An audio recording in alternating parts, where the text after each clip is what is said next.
Hagymavers.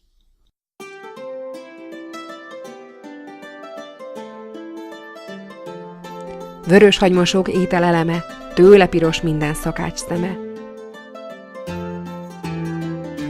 Mindig előkerül a fokhagyma, mely az ételt megbolondítja.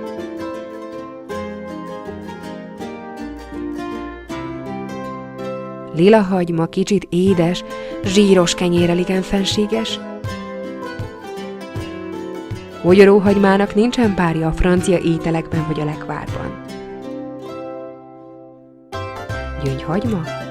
Sok kis apró fehér golyó, legtöbbször savanyúság lében lubickoló.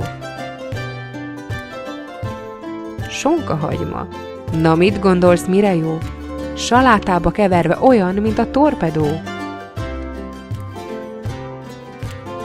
Póréhagyma? Hosszú szakállas uraság, vele lesz a leves, mártás, pompás fogásám.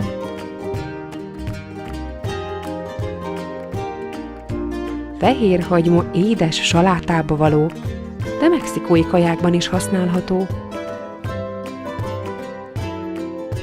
Új hagyma a reggelihez igazán mennyei, bár a szád egy ideig illatát leheli. Metélőhagyma, mint a fű, kis pohárban sok terem. Ő a snidling, amitől az étel nem lesz dísztelen. Az amerikai édeshagyma nálunk ritka, de ott ő az igazi hamburger titka. Cipollini az olasz vörös gyöngyhagyma, lapos hasú korong, pont mint a csésze alja.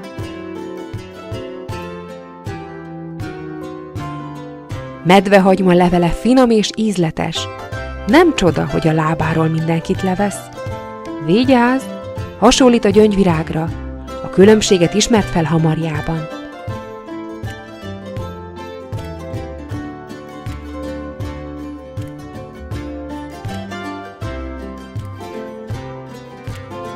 Sütve, főzve, nyersen vagy párolva, egyedül vagy magában választva, tedd bármelyik hagymát ételedbe, tested, lelked meghálálja egész életedbe.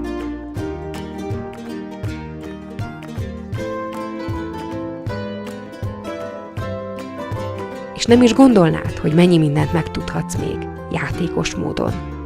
Lebok módszerkockával az alkotótanulás élménye. Hisz gyerekjáték a tanulás.